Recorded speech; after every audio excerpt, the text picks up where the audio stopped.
2, 3. Assalamualaikum warahmatullahi wabarakatuh. Perkenalkan, nama saya Muhammad Saiful Khair dengan NIM 20131300045. Nah, pada kesempatan kali ini saya ingin mempresentasikan atau menjelaskan suatu metode pembelajaran Al-Quran, yaitu metode Al-Baghdadi. Perlu diketahui sebelumnya bahwasanya metode ini adalah metode yang paling tua yang pernah ada, karena metode ini diperkirakan muncul pada era Bani Abbasiyah atau pada masa kekhalifahan Harun al-Rashid. Nah, metode Al-Baghdadi ini juga disebut dengan metode eja karena dalam sistem pembelajarannya itu menggunakan sistem eja pada setiap halaman-halamannya. Kemudian langsung saja kita akan memasuki halaman pertama, bagian pertama ini. Nah, di halaman pertama atau bagian pertama ini, para murid atau orang-orang yang belajar Al-Quran akan disuguhkan dengan huruf-huruf gundul, huruf-huruf hijaiyah. Nah, tujuannya pada bagian pertama ini adalah untuk memperkenalkan dan untuk mengetahui huruf dari nama-nama daripada huruf hijaiyah ini. Akan saya bacakan. Bismillahirrahmanirrahim. Alif, ba, ta, jim, ha, kho, da, dal, zal, ra, zai, sin, shin, sod, dot, ta, dha, ain, ghain, fa, qaf, kaf, lam, mim, nun, waw, ha, lam alif, hamzah, ya. Kemudian setelah mengetahui dan dapat membedakan antara satu huruf dengan huruf yang lainnya, maka seorang murid dapat dilanjutkan untuk ke halaman berikutnya atau bagian berikutnya, yaitu pengenalan terhadap harakat fathah. Nah, cara mengeja daripada huruf-huruf hidup yang berharakat fathah ini cukup simpel, yaitu sebutkan dulu huruf hijaiyahnya, baru tanda harakatnya. Saya contohkan seperti huruf A. Alif, fathah, A. Contoh lain misalnya ba, fathah, ba. Nah, seperti itu. Contoh yang lain, jim, fathah, ja. Nah, jadi disebutkan terlebih dahulu nama huruf hijaiyahnya, baru harakatnya. Contohnya seperti ain, fathah, a, ghain, fathah, gha, dan seterusnya. Kemudian lanjut ke halaman berikutnya. Pada bagian ini, setelah murid-murid itu dapat mengetahui, dapat membaca, dapat mengeja huruf-huruf hidup yang berharakat fathah, maka selanjutnya diperkenalkan dengan harakat-harakat yang lainnya seperti kasrah dan dhammah. Oke. Nah, baik, cara mengejanya pun tetap sama sebagaimana ejaan sebelumnya. Sebutkan huruf terlebih dahulu, baru harakatnya. Saya contohkan, bismillahirrahmanirrahim. Alif, fathah, a. Alif, kasrah, i. A-i. Alif, dhammah, u. A-i, u. Nah, seperti itu. Contoh yang kedua, dal, fathah, da. Dal, kasrah, di. Dal, dhammah, du. Dadidu. Nah, setelah mengetahui dan murid itu dapat membedakan antara fathah, kasrah, dan dhammah, maka selanjutnya para murid itu diperkenalkan dengan harakat yang lainnya seperti fathatain, kasratain, dan dhammatain. Nah, cara mengejanya pun tetap sama, yaitu alif, fathatain, an, alif, kasratain, in, an, in, alif, dhammahtain, an, in, un, dan seterusnya. Kemudian setelah dapat membedakan antara fathah, kasrah, dhammah, kasratain, fathatain, dan dhammatain, maka selanjutnya murid-murid itu diperkenalkan dengan tanda baru, yaitu syaddah. Nah, cara membaca syaddah ini cukup berbeda. Nah, perlu diketahui sebelumnya bahwasanya konsep syaddah itu artinya menggabungkan antara dua huruf, yaitu huruf yang mati dengan huruf yang hidup. Contohnya kata Allah di sini. Nah, itu lam yang bertasydid itu merupakan mengandung lam sukun dan lam yang berharakat fathah. Bisa kita lihat di layar berikut. Nah, kata Allah saya pecah, yaitu ada huruf alif, lam, kemudian ada lam alif. Jadi cara mengejanya adalah sebagai berikut. Alif, lam, syaddah, fathah, al. Kemudian baru la berikutnya. Lam alif fathah la, lam alif fathah la, alla. Ingat, panjangnya diperhatikan. Kemudian kata balla. Nah, cara mengejanya adalah ba lam fathah.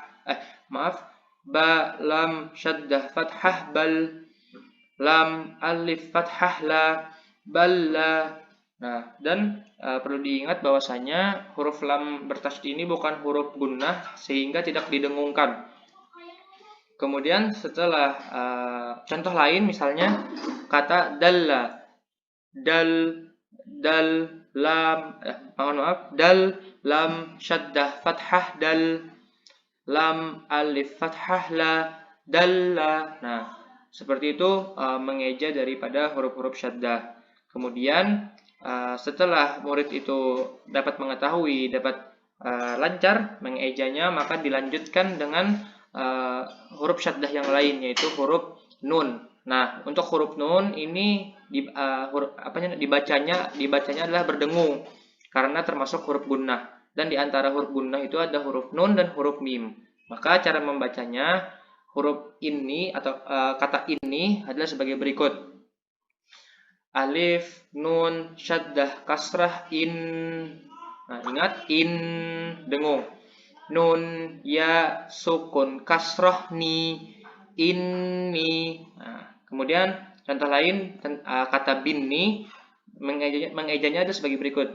Ba, nun, syaddah, ba, nun, syaddah, kasrah, bin, nun, ya, sukun, kasrah, ni, binni. Nah, ingat didengungkan karena ini termasuk huruf gunnah.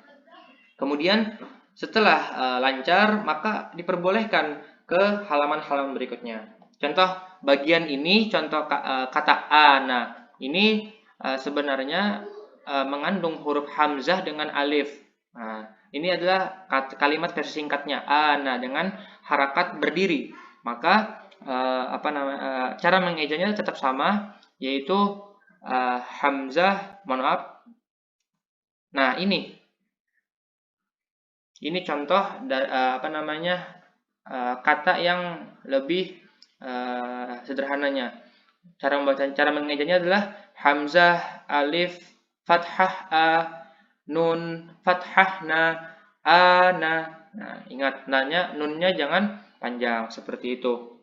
Dan di sini juga pengenalan mad tabi'i, yaitu ketika ada fathah bertemu alif, dhammah bertemu wawu sukun, dan ya dan kasrah bertemu ya sukun. Maka ini perlu bantuan guru untuk menjelaskannya kepada murid-murid. Nah, cara mengejanya una, kata una dan ina ini tetap sama. Contohnya sebagai berikut. Alif wawu sukun dhammah u, nun fathah na, una, alif ya sukun kasrah i, nun fathah na, ina. Nah, seperti itu. Kemudian setelah contoh-contoh lainnya dapat dibaca sendiri. Nah, untuk penguatan terhadap metode ini. Kemudian memasuki halaman 8, singkat saja. Ada kata anakum. Nah, ini tetap sama cara mengejanya. Saya contohkan.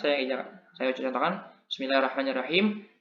Hamzah alif Hamzah alif fathah saya ulang. Hamzah alif fathah nun fathah na, ana, kaf mim sukun dhammah kum, anakum. Nah, seperti itu.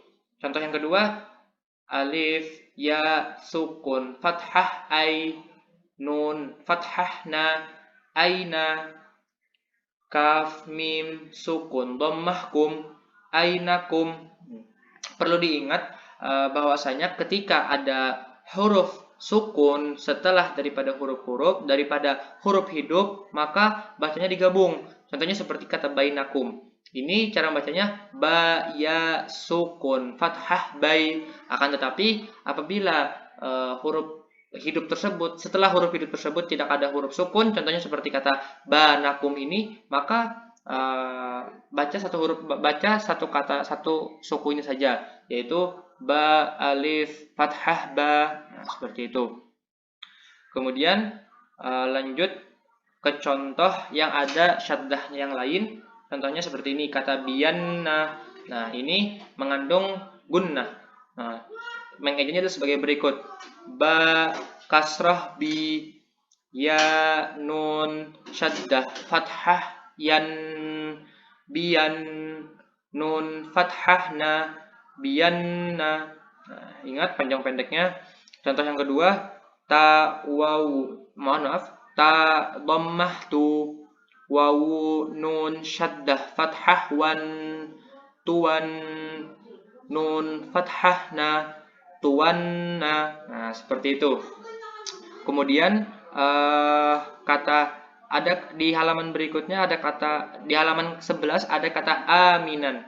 Nah, di sini dapat dilatih waqaf dan wasal untuk murid. Dibaca wasal artinya bersambung, contohnya seperti membaca aminan. Kemudian kalau dibaca waqaf, maka kata aminan ini akan berubah, harakat terakhirnya itu fathah. Kemudian dibaca secara panjang, amina, amina. Nah, seperti itu. Contoh mengejanya itu sebagai berikut. Hamzah, alif, fathah, a, mim, kasrah, mi, ami, nun, alif, fathah, tain, nan, aminan, amina. Nah, seperti itu. Kemudian contoh lain, ini asirun. Nah, jadi pada buku atau metode Baghdadiyah cetakan-cetakan yang terbaru itu biasanya tampilan sebagai berikut. Nah, kata asirun sama dengan asir. Ini untuk melatih antara tanda baca waqaf, cara membaca waqaf dan wasal.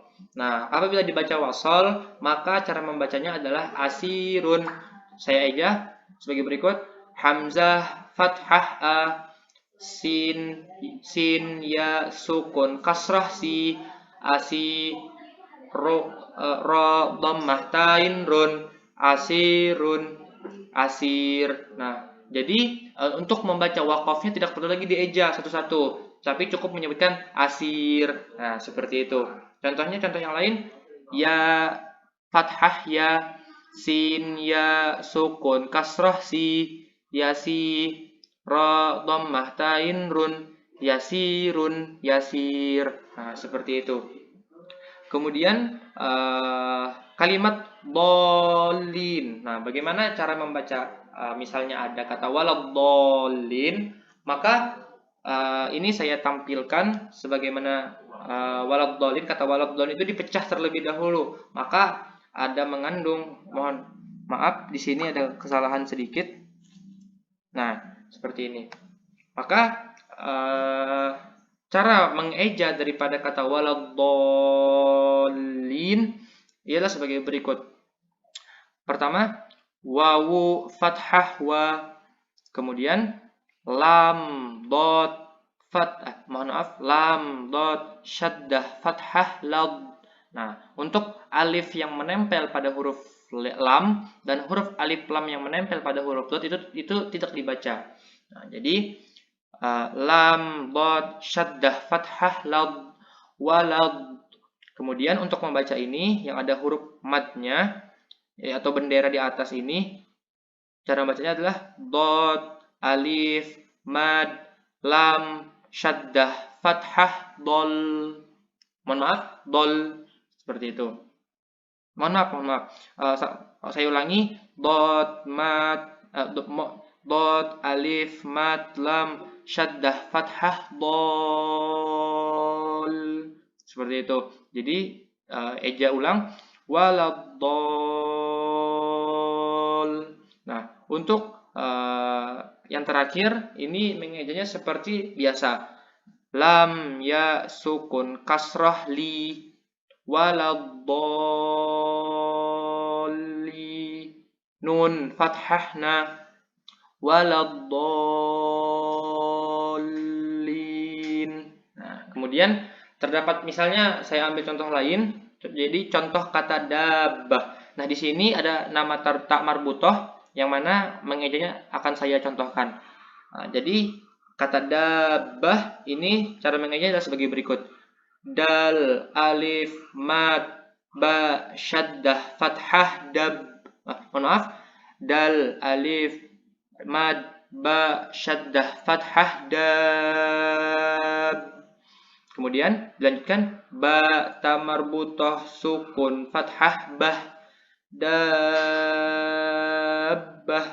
Nah, seperti itu. Kemudian kafah, contoh cara bacanya adalah kaf, alif, mad, fa, syaddah, fathah, kaf,